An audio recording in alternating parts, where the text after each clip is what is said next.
Pedro, capítulo 1, versículo 22 ao versículo 25, a palavra do Senhor nos diz assim: tendo purificado a vossa alma pela vossa obediência à verdade, tendo em vista o amor fraternal não fingido, amai-vos de coração uns aos outros ardentemente, pois fostes regenerados não de semente corruptível, mas de incorruptível, mediante a palavra de Deus, a qual vive e é permanente. Pois toda a carne é como a erva, e toda a sua glória é como a flor da erva. Seca-se a erva e cai a sua flor. A palavra do Senhor, porém, permanece eternamente. Ora, esta é a palavra que vos foi evangelizada. Vamos orar? Santo e bendito Deus, teu povo se encontra reunido aqui nesta noite, ó Deus, para te cultuar, para louvar o teu nome. E agora é chegado o momento onde nós desejamos ouvir a tua voz, Senhor. Ainda que seja o pastor pregando, mas que o Senhor use este que fala nesta noite para alimentar os teus filhos, as ovelhas do teu rebanho, ó Deus. Capacita, Deus, o pregador para que possa ser boca do Senhor nessa noite e exorta e alimenta a igreja de Cristo reunida aqui. É o que nós pedimos ao Senhor em nome de Jesus. Amém. Meus irmãos, nós vivemos num mundo onde o amor é como um vidro bem fininho. Ele é fácil de admirar e ele também é fácil de quebrar. As pessoas hoje amam enquanto são correspondidas, não é verdade? Amam enquanto o outro não decepciona, amam enquanto lhes é conveniente. Mas e quando a dor chega? E quando a falha aparece? Quando a conveniência pesa e deixa de ser conveniente? Sabe o que acontece com o amor do mundo quando essas coisas acontecem? Se retrai, fecha, se transforma em indiferença ou pior, acaba se transformando em amargura. Mas no meio desse cenário, há algo que sempre surpreendeu o mundo. E o que é que sempre surpreendeu o mundo? A maneira diferente como os discípulos de Jesus amam. Os cristãos amavam pessoas que nunca poderiam retribuir. Amavam irmãos de outra cultura, de outra classe social, outro passado, amavam enquanto eram perseguidos, amavam quando eram injustiçados, amavam quando não havia nenhuma vantagem em amar, porque amar quando é retribuído é maravilhoso. Mas veja, isso deixou Roma perplexa. O imperador, na época de Pedro, era Nero, aquele maluco que tacou fogo em Roma e botou a culpa nos crentes. Era Nero, e isso deixou Roma perplexa, e deixa as pessoas do mundo até hoje perplexa. Por quê? Porque o que explica quando um cristão perdoa aquilo que para os olhares do mundo é imperdoável? O que explica quando crentes amam mesmo quando são injustiçados?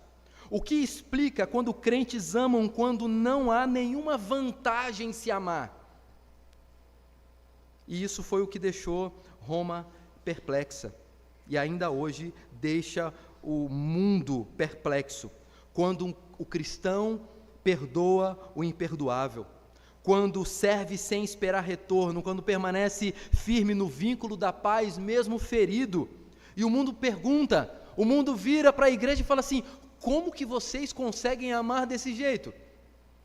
Pedro escreve essa carta, vocês lembram disso?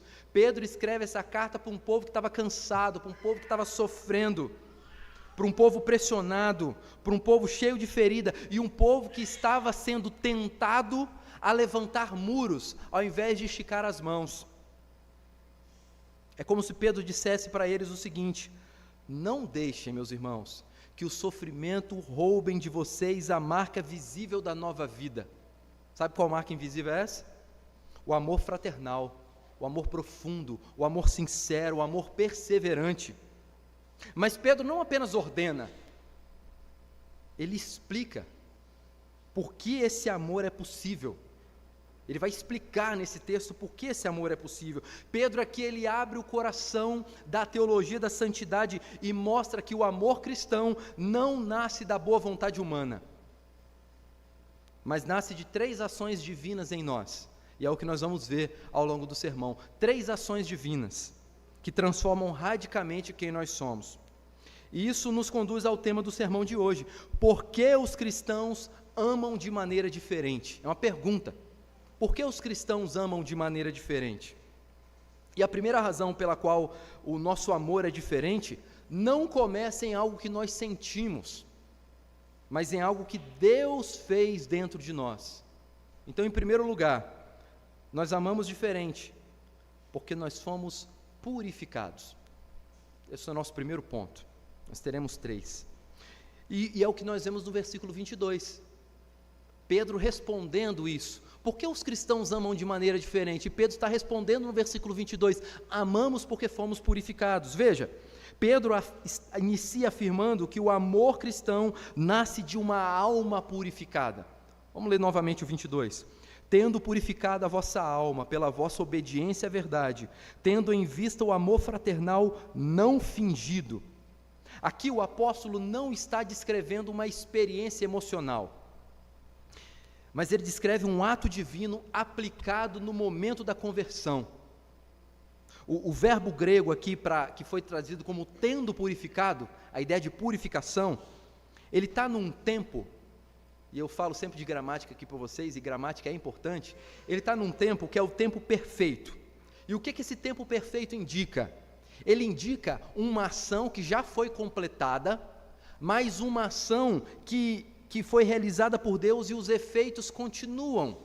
Para a gente trazer isso mais palatável ao nosso entendimento, sabe, hoje você deve ter almoçado, né? Todo mundo deve ter almoçado aqui. Alguns comeram macarrão, eu comi lasanha.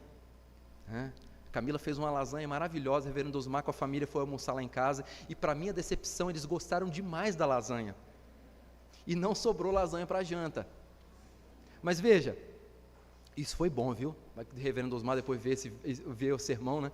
Mas, qual é a ideia aqui? Você almoçou hoje, não significa que você não vai ter que almoçar amanhã, você vai ter que comer de novo, talvez você não almoce, mas você vai ter que fazer um lanche, vai ter que jantar. Almoçar hoje não garante que amanhã você não precise comer. Essa ideia que o verbo traz aqui, tendo purificado, mostra uma ação de Deus no passado, mas uma ação que ecoa poderosamente para todo sempre. Perceberam? Se a gente fosse trazer para a aplicação da comida, é como se a gente almoçasse uma só vez na vida e nunca mais precisasse almoçar. Isso seria almoçar no tempo perfeito do grego. Acabou, almoçou uma vez e acabou. Então, em outras palavras, o que Pedro está dizendo aqui? Pedro está dizendo o seguinte: vocês já foram limpos, e porque vocês foram limpos, agora vocês podem amar. É por isso que Pedro fala isso mesmo para pessoas que estão experimentando dificuldades emocionais. Pedro fala: olha, eu sei que a situação de vocês está difícil, eu sei que vocês estão comendo o pão que alguém amassou, mas vocês ainda podem amar, porque vocês foram purificados. E essa obediência à verdade é uma forma petrina de falar sobre a fé que acolhe o Evangelho. Não é moralismo, é conversão. A alma foi lavada quando o coração foi rendido à verdade de Cristo. E de modo semelhante a gente vê isso no Antigo Testamento. Quando nós olhamos para o Antigo Testamento, em especial você pode olhar lá para Êxodo 19, o Salmo 24, você vai perceber o texto falando sobre a purificação cerimonial. As pessoas tinham que lavar as mãos, as pessoas tinham que fazer orações antes de adentrar ao templo. Mas essa ideia, ela permanece ainda no Novo Testamento. Você não precisa mais talvez tomar tantos banhos, você precisa tomar banho para vir à igreja no domingo, especialmente no calor que faz na nossa cidade. Mas essa purificação que Pedro está falando não é a mesma purificação do Antigo Testamento. Pedro está falando agora do símbolo que aquelas purificações do Antigo Testamento apontavam, e apontavam para a purificação perfeita em Cristo Jesus. O Novo Testamento, meus irmãos, mostra que a verdadeira comunhão só floresce em pessoas alcançadas pelo sangue purificador do Cordeiro. É o que você pode ver lá em 1 João 1,7. Assim, Pedro liga duas coisas que jamais, não podem ser nunca desassociadas: santidade e amor. Quem é santo, ama, e quem ama, segundo o padrão bíblico, tem santidade. São duas coisas que caminham juntas. Uma alma purificada, então, ela não pode permanecer fria. Por quê? Porque um coração regenerado nunca é indiferente. E se isso é verdade, e Pedro está dizendo aqui para nós que é verdade, Então nós precisamos olhar para as nossas relações à luz da obra de Deus em nós.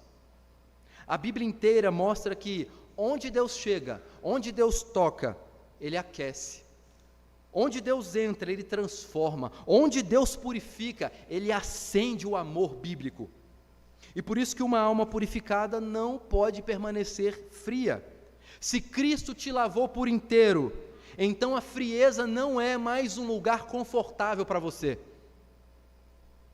Aquelas distâncias que você mantinha das pessoas, esse aqui não, quero ter comunhão com essa pessoa aqui não. Aquela facilidade em cortar pessoas da sua vida, aquele hábito de guardar mágoas como quem guarda joias, tudo isso se torna desconfortável para um coração que foi alcançado pelo Evangelho. O Espírito Santo não permite que o cristão se instale no gelo da indiferença. Por quê? Porque o cristão já foi selado com o fogo divino do amor. O amor é aquilo que aquece a nossa vida, aquece a nossa alma. E da mesma forma, um coração regenerado não pode ser indiferente. A regeneração, ela não é apenas um novo status, eu sou regenerado. A regeneração é uma nova vida pulsando dentro de você. Lembra da analogia que Jesus Cristo faz, que Ele é a videira verdadeira, nós somos os ramos, nós somos enxertados em Cristo, há vida em nós porque nós fomos enxertados em Cristo, Cristo precisa pulsar da nossa vida.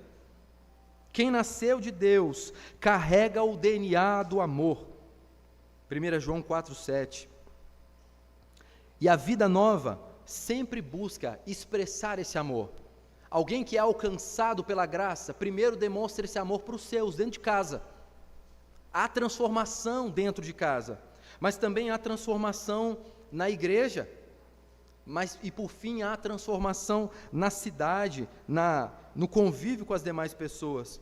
Por isso, quando você percebe que o seu coração, aliás, quando alguém está sofrendo e o seu coração percebe isso, e o seu coração se move, isso não é apenas uma empatia natural, é a vida de Deus pulsando dentro de você, é a sua união com o Senhor que faz você agir dessa maneira. Quando você decide perdoar alguém, não é fraqueza. Sabe, quando há alguma traição, e aí aqueles enviados de Belial falam assim, vai viver a sua vida, você é jovem ainda, você arruma outro marido, melhor que esse, segue o seu coração, perdoar hein? Traição para mim é uma coisa imperdoável, as pessoas enchem a boca para falar isso, esquecem o que Paulo falou, aquele que pensa estar de pé, cuide para que não caia. Quando você escolhe o caminho do perdão, você não está sendo fraco, você está reproduzindo o perdão da cruz. Quando você volta e tenta amar alguém difícil, e convenhamos, tem gente que é difícil de amar, né? Tem gente que é carne de pescoço, tem gente que é torcicolo de girafa, é difícil. Nem na mão do Everton ali, que é fisioterapeuta, consegue desatar os nó. Tem gente que é difícil, e você fala assim, Senhor, não é possível que eu tenha que amar esse cidadão aqui, tem. Porque o Senhor fala que a gente tem que amar até os inimigos.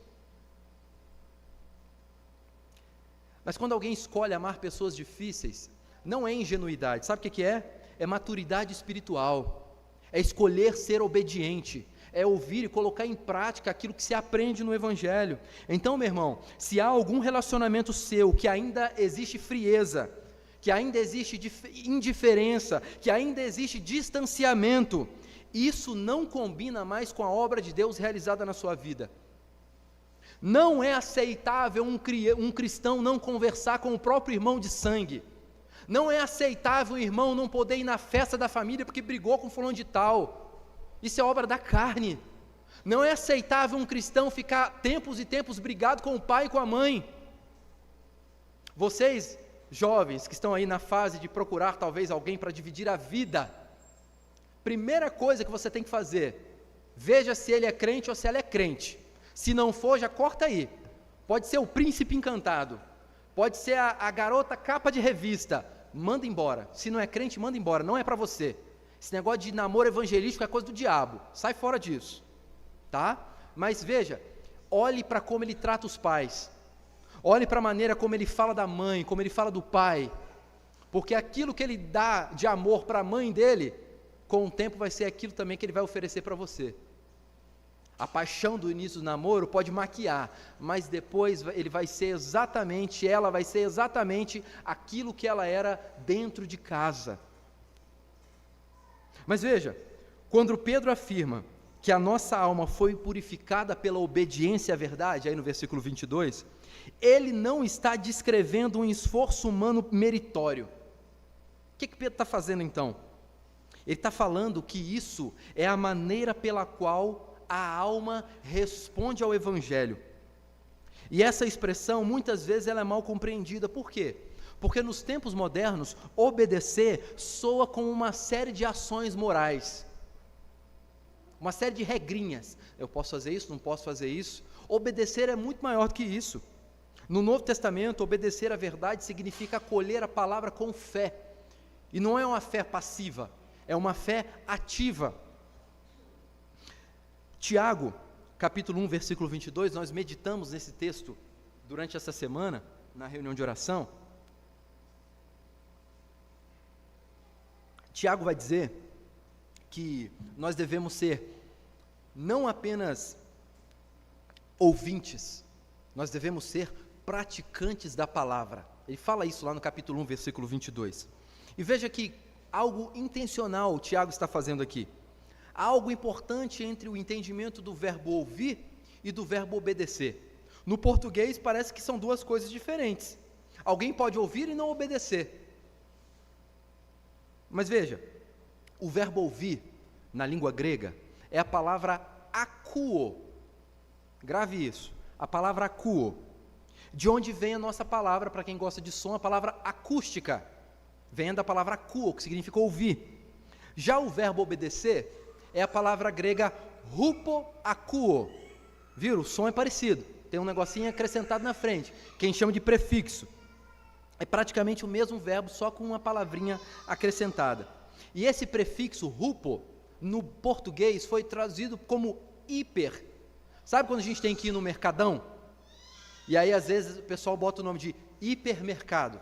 Tem a vendinha do bairro, tem a mercearia do bairro, tem um supermercado do bairro, mas tem o hipermercado, que agora, hoje em dia, ganha o nome de atacadão, de mercadão, o que for. Mas é a ideia de um hipermercado, de um mercado grande. Sabe quando uma criança é hiperativa? E a Cris e o Fernando devem ver muita criança hiperativa lá. Mas toda criança hiperativa não é uma criança insuportável. É uma criança que tem uma hiperatividade.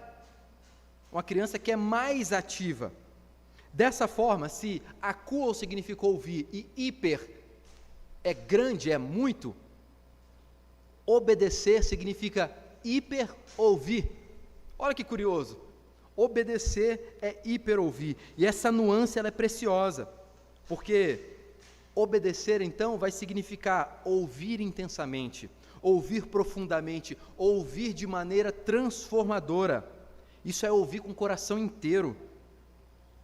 E é por isso que a obediência à verdade é o que Pedro está chamando aqui de o meio pelo qual nós fomos purificados.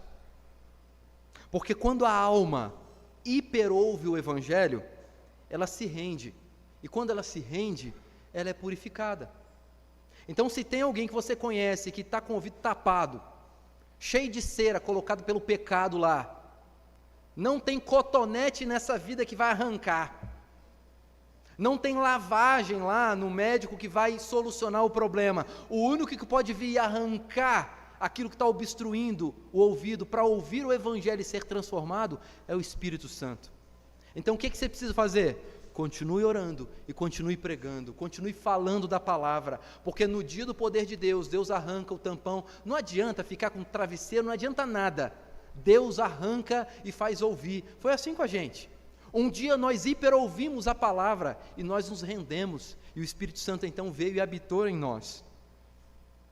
Mas Pedro continua aqui, e ele fala que esse amor, e nós amamos porque fomos purificados, esse amor é um amor não fingido. E a palavra não fingido, ela indica uma ausência de máscaras. Não é atuação, não é formalidade social. O que Pedro descreve aqui não é gentileza por conveniência e nem cordialidade superficial. É a ideia do amor, meus irmãos, que nasce de dentro para fora. Por quê? Porque Deus fez em nós aquilo que nós jamais conseguiríamos fazer por nós mesmos. Antes de amar, nós só amamos porque fomos amados.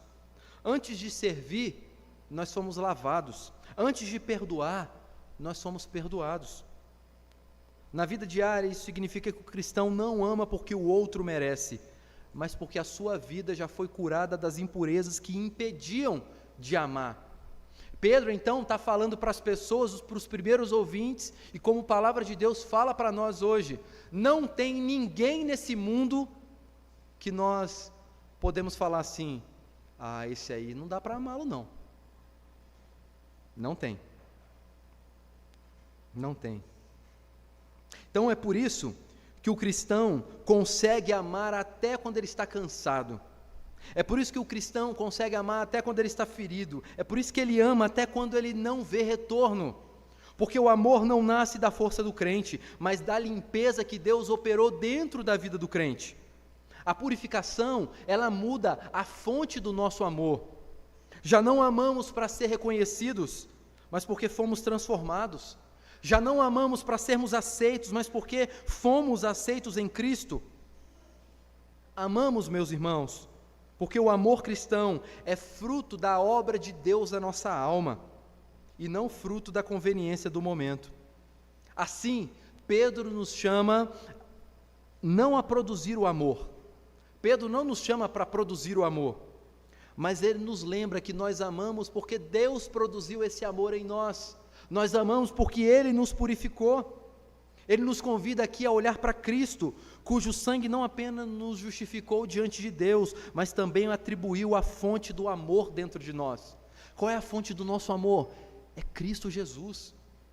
É Cristo Jesus. E é por isso que Pedro está falando, olha, é possível você amar, porque você tem Cristo. Se você tem Cristo, você pode amar como a Bíblia exige.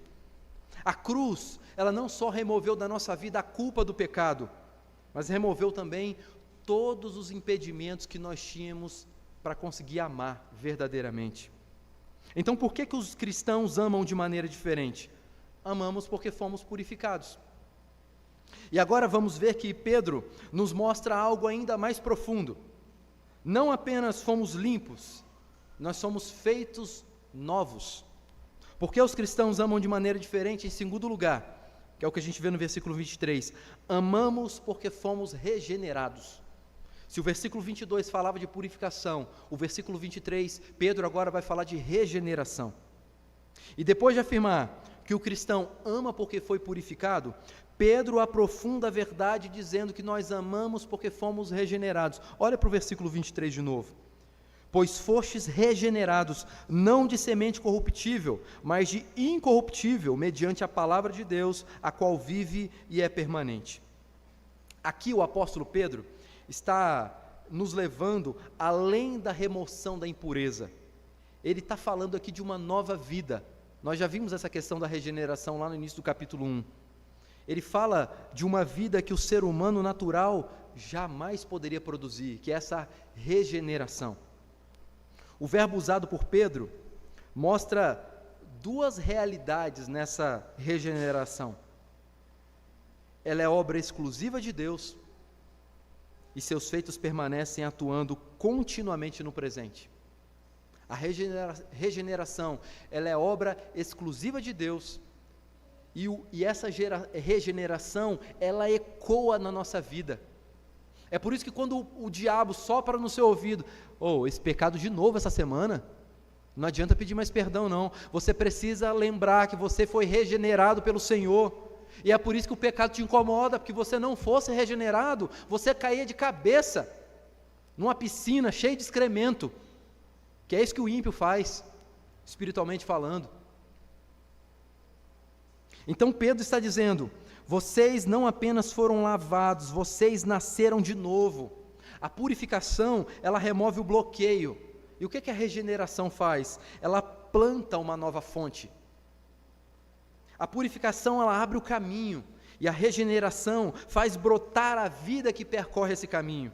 Por isso o amor cristão, ele não é um esforço humano, mas ele é um resultado inevitável de uma identidade transformada. Deixa eu abrir um parêntese aqui, falando de novo aos jovens, ou aqueles que ainda vão casar. A palavra de Deus vai dizer que todo aquele que ama é nascido de Deus. Todo aquele que ama é nascido de Deus. Trazendo isso para a nossa vida, nós não podemos esperar o amor verdadeiro de quem não ama a Deus. Não podemos esperar o amor verdadeiro de quem ama a Deus.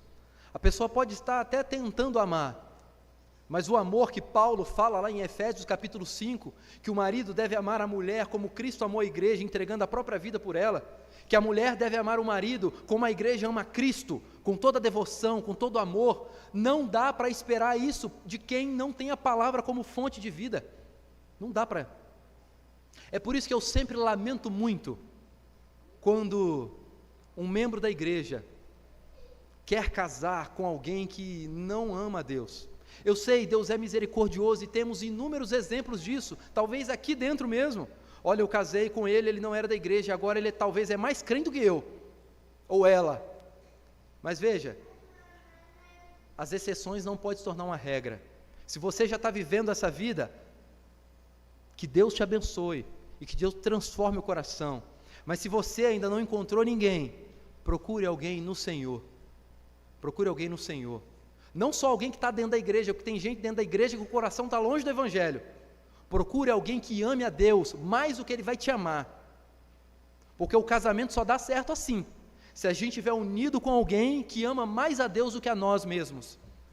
Eu falava essa semana para um casal, eu falava, olha, não tem instrumento melhor de edificação para a nossa vida espiritual do que aquele que divide a vida conosco. Porque ele sabe dos seus piores defeitos, ela sabe dos seus piores defeitos. Eu aqui só vejo o seu lado bom. Boa noite, pastor, abraço e tal, vamos tomar um café junto, conversa, almoça junto.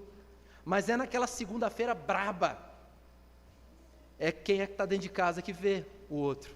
E aí, minhas irmãs, vocês precisam, debaixo do temor de Deus, virar para o marido e falar, olha só, você não está sendo o homem que a Bíblia te manda ser. Pesado falar isso, né? Mas é bíblico. Você, irmão, não deve ficar com medo da TPM, porque mulher que fica brava em dia de TPM, mulher nenhuma tem desculpa para tratar mal e para ser ignorante em TPM, é pecado do mesmo jeito.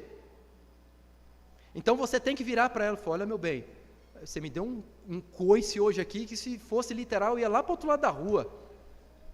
Não é a esposa de Efésios 5.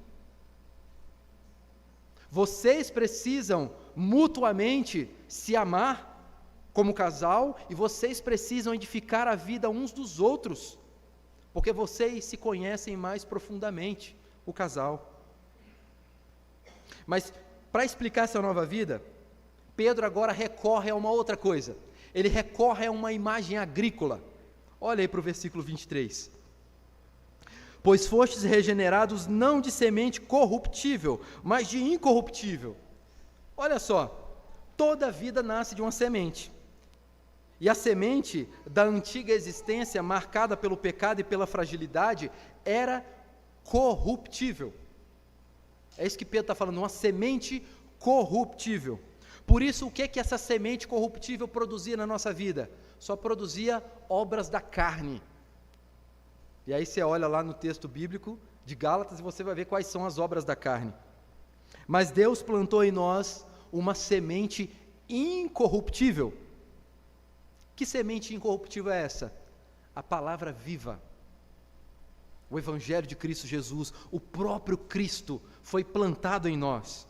E o que nasce dessa semente? O que nasce dessa semente carrega a sua origem. Uma vida que não apodrece, um amor que não murcha, uma fé que não se desfaz com nenhum problema.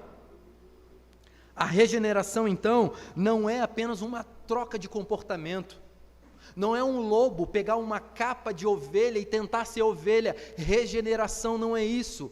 Regeneração não é de fora para dentro, É por isso que você, se estiver evangelizando alguém, e via de regra, quando nós vamos falar para alguém que talvez tem problema com droga, tem problema com bebida, tem problema com fornicação, com cigarro, a pessoa às vezes, ela fala para você, ela fala assim, eu tenho que parar com isso aqui primeiro, depois eu vou para a igreja.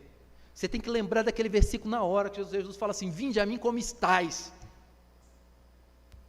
Crendo que todos aqueles que vêm a Cristo como estão, o Senhor Jesus nunca deixa a pessoa do mesmo jeito. Onde Cristo chega, Ele transforma a purificação, a regeneração. Quem nasce de Deus carrega dentro de si o impulso divino de amar. E é por isso que João escreve lá em 1 João 4,7, todo aquele que ama é nascido de Deus. Você ama? Então você é um nascido de Deus. Você é nascido de Deus? Então eu preciso ver amor na sua vida, na sua ação, na sua vida prática. O amor não cria o novo nascimento. Não é o amor que cria o novo nascimento, é o novo nascimento que cria o amor na nossa vida. Assim, meus irmãos, como um broto, não precisa ser convencido a nascer, a crescer. Por quê? Porque a vida já está nele.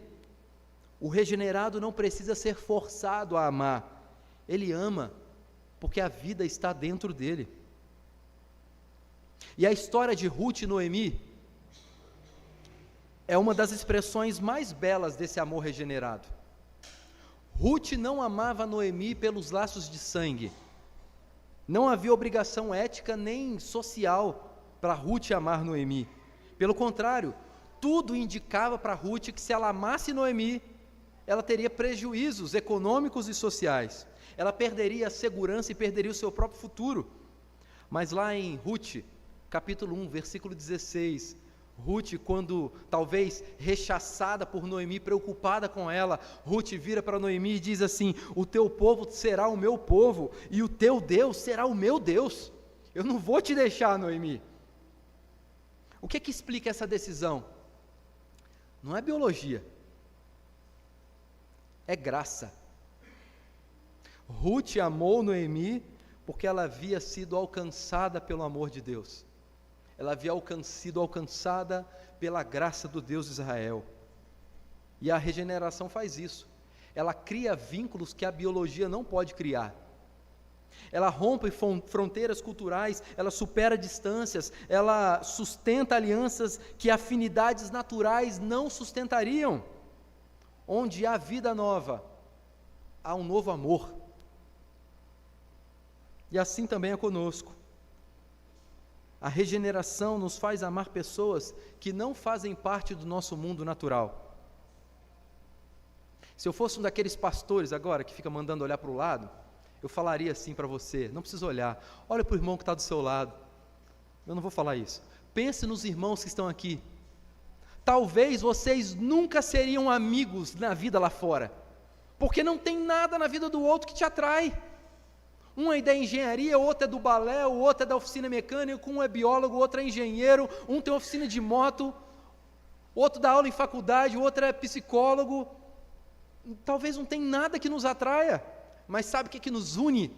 Domingo após domingo, o amor de Jesus Cristo por nós, é o que nos une, para a gente sentar aqui e ouvir da palavra e querer estar juntos. É por isso, meus irmãos, que uma igreja não pode ser fria, porque uma igreja fria, eu não estou falando do ar-condicionado no 20 hoje, Aldo, coisa boa, né?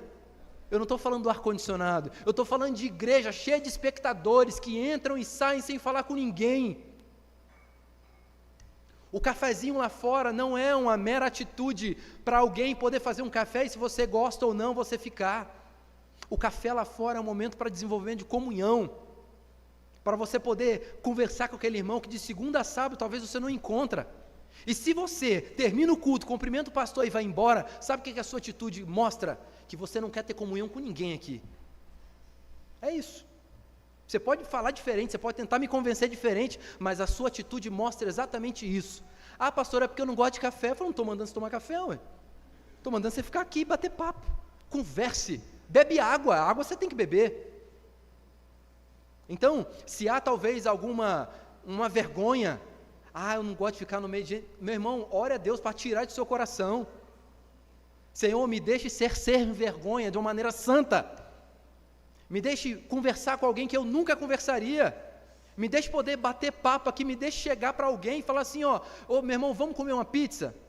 E aí, se Deus te deu a bênção financeira de você hoje, dia 7, não acabou com a metade do seu salário pagando já as contas antecipadamente, você fala assim, não, vamos lá para o Samaúma, a conta é comigo, não precisa se preocupar.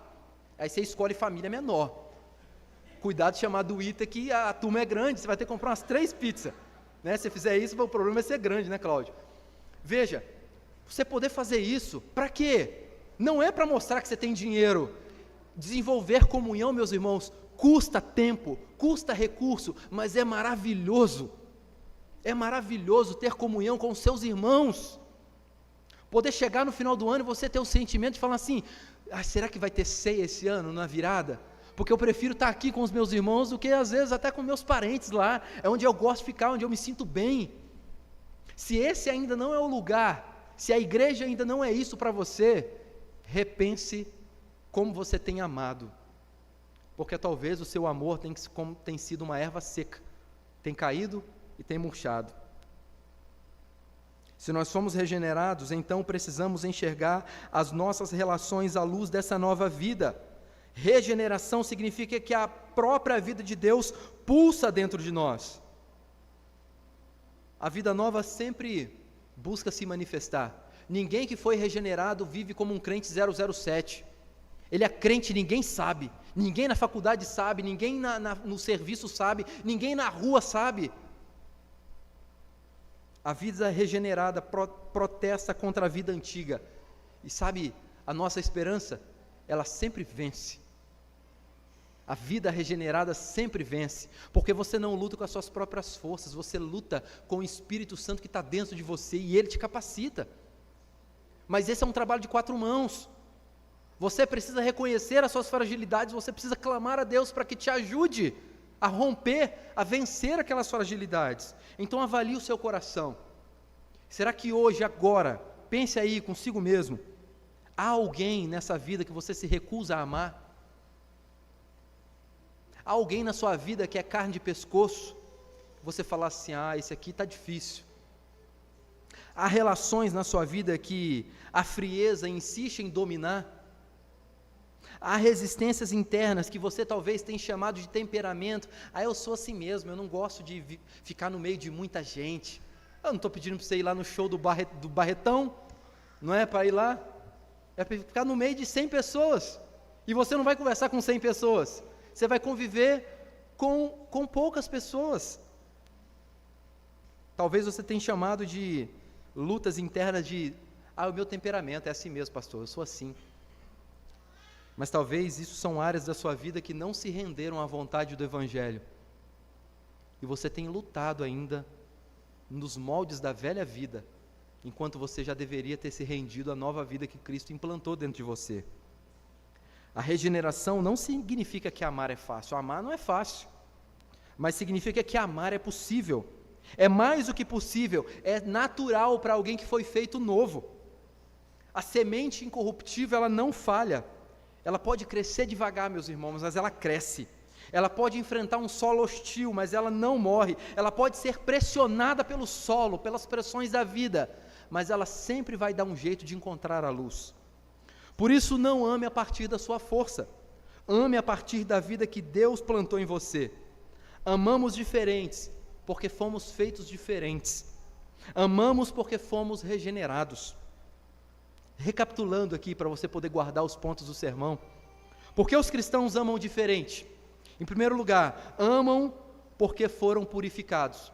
Em segundo lugar, amam porque foram regenerados. E em terceiro e último lugar, amam porque são sustentados pela palavra eterna. É o que Pedro mostra para a gente no versículo 24 e 25. Depois de mostrar que o cristão ama porque foi purificado e regenerado, Pedro encerra essa sessão do capítulo 1 aqui para a gente, lembrando que nós somos sustentados pela palavra eterna.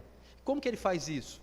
Ele traz à baila o texto de Isaías capítulo 40, versículos 6 a 8. Se você tem uma Bíblia aí com aquelas letrinhas, você vai ver a letrinha que está lá no último do versículo 25, e você vai olhar lá embaixo, vai estar a referência, Isaías 40, versículo 6 a 8.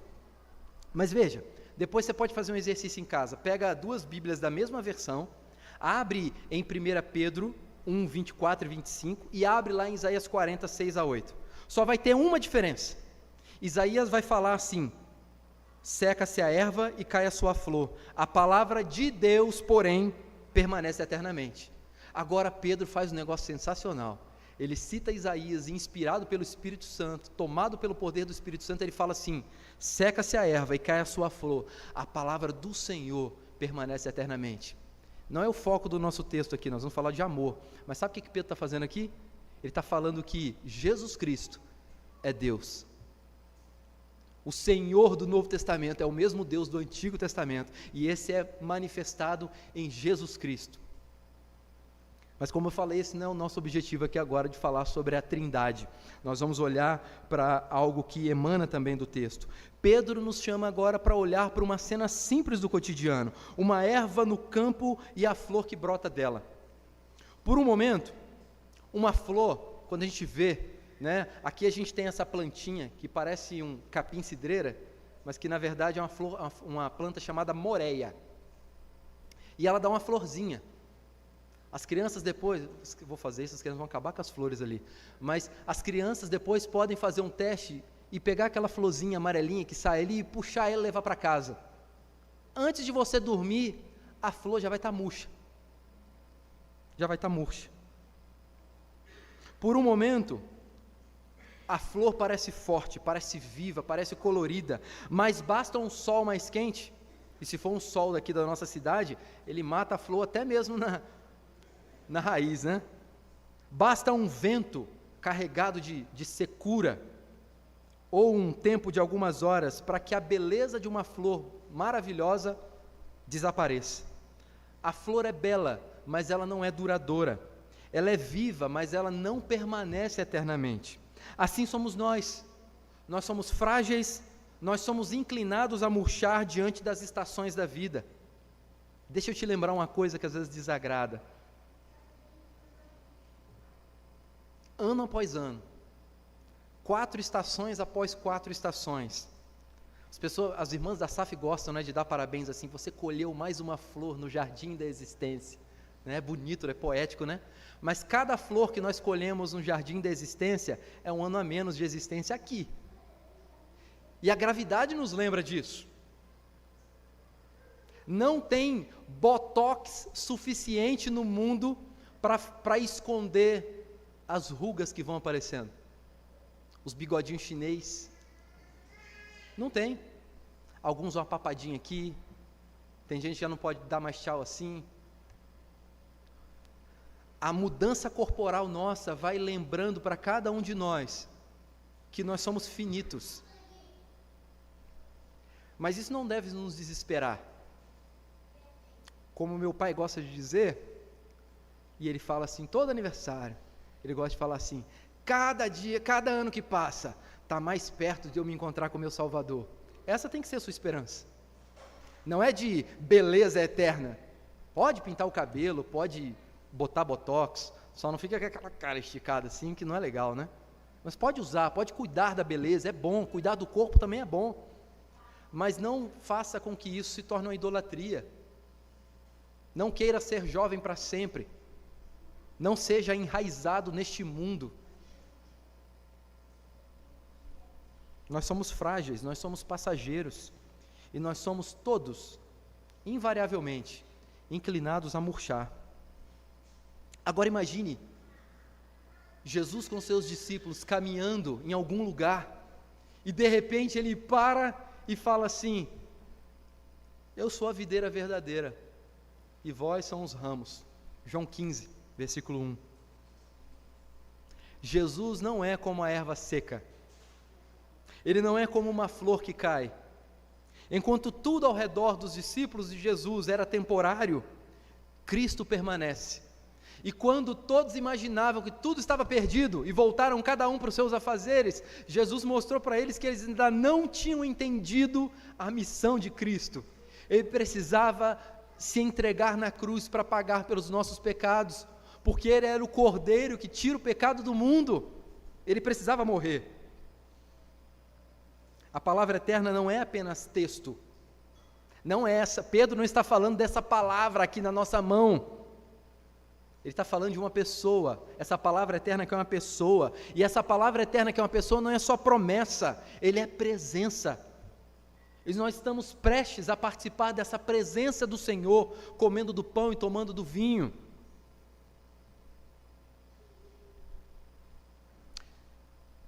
Deus nos deu Cristo, Ele nos deu uma flor que não murcha, Ele nos deu o verbo vivo que não se desfaz. As flores do campo, ainda que belas, anunciam a morte, mas Cristo anuncia a ressurreição. As flores perdem o brilho, mas Cristo é a luz do mundo. As flores se desfazem no chão, Cristo, para muitos acharam que Cristo havia se desfeito na sepultura, mas ali na sepultura foi lugar de vitória, foi lugar onde o Cordeiro de Deus venceu a morte. As flores duram apenas dias, mas Cristo vive eternamente. E aqui está o ponto: o amor que nasce de Cristo não murcha, sabe por quê? Porque Cristo não murcha. O amor que brota do Evangelho não cai, sabe por quê? Porque o Evangelho não cai. O amor sustentado pela palavra eterna não se desgasta, porque a palavra eterna é o próprio Senhor Jesus Cristo, que sustenta o cristão com a sua vida e com o seu poder. Quando sua paciência secar, lembre-se que Cristo permanece.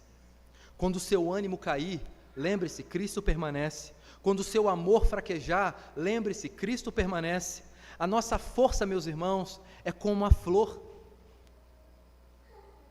Nosso irmão Zé Carlos foi lembrado hoje que ele não mais tem a força de quando tinha 18 anos. Ele foi tentar pular lá porque esqueceu a chave dentro de casa e caiu da escada e quebrou o pé, né, Carlão? Ele não dá mais para fazer essas coisas, e o tempo nos mostra aí a nossa força murcha. Quantos dos homens aqui, no vigor da sua idade, pegavam um saco de cimento e fazia e acontecia, e agora já talvez pegam audivelmente, pegam e não conseguem mais pegar em silêncio, pegam e fazem assim, sabe? Quando precisam sentar e já começam a fazer som, vai sentar e faz som para sentar, faz som para levantar. Isso mostra que a força está murchando, e vai acontecer com todos nós, não importa a sua altura, a sua quantidade de massa muscular, todos nós vamos enfraquecer. Mas sabe de uma coisa? A palavra encarnada permanece. E Jesus aqui, Pedro, está dizendo, não está apenas dizendo que a flor cai, ele está dizendo que o Cristo ressuscitado nunca cairá. E a quem está unido a Ele, aprende a amar com esse amor que não desmorona. Você já aprendeu a amar com esse amor que não desmorona?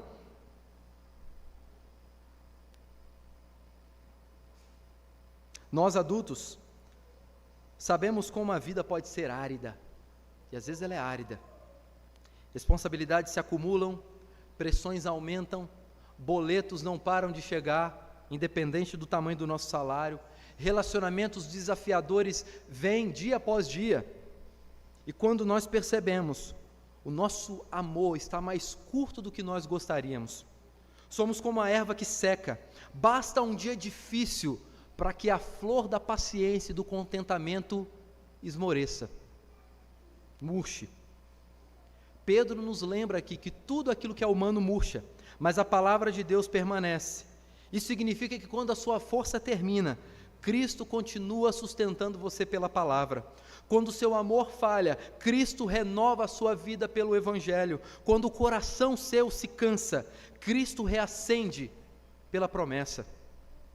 Então aqui vai uma aplicação prática para todos nós. Se você sente que o seu coração, que o seu amor está enfraquecendo, não tente fabricar força. Sabe o que você tem que fazer? Abra a Bíblia, leia, medite, ore e seja restaurado por Cristo. A palavra é o lugar onde a nossa alma é alimentada. A palavra é o lugar onde o nosso coração volta a pulsar amor. A palavra é o lugar onde Cristo renova a nossa disposição a amar de novo. Não é nas nossas próprias forças, não são nas coisas deste mundo. Você precisa pensar nisso. Onde o seu amor tem murchado? Na igreja? Na sua família? Com o seu marido? Com os seus filhos? Com o seu trabalho? Volte-se para Cristo. Volte-se para Cristo. Em qual relacionamento você precisa ser sustentado pela palavra? O amor cristão, meus irmãos, floresce porque é alimentado diariamente pela palavra de Cristo. Um Cristo que não murcha. Por isso o cristão ama diferente. Porque o seu amor não tem raiz numa erva que seca. O seu amor está fundamentado na raiz de Jessé, no Cristo vivo, que vive eternamente. Concluindo, meus irmãos, por que os cristãos amam de maneira diferente? Em primeiro lugar, porque nós somos purificados. Em segundo lugar, porque nós somos regenerados. Em terceiro lugar, porque nós somos sustentados pela palavra eterna. Pedro nos mostrou hoje que o amor cristão não nasce da força humana, mas da obra de Deus em nós. É Ele quem nos purificou, é Ele quem nos fez nascer de novo, e é Ele quem continua nos sustentando pela palavra que jamais passa. Por isso nós podemos amar de maneira diferente, porque nós já não amamos mais a partir do que somos. Nós amamos a partir daquilo que Cristo fez na nossa vida e continuará fazendo até o dia do seu retorno no nosso coração. E diante dessa verdade, qual é o nosso desafio para a semana?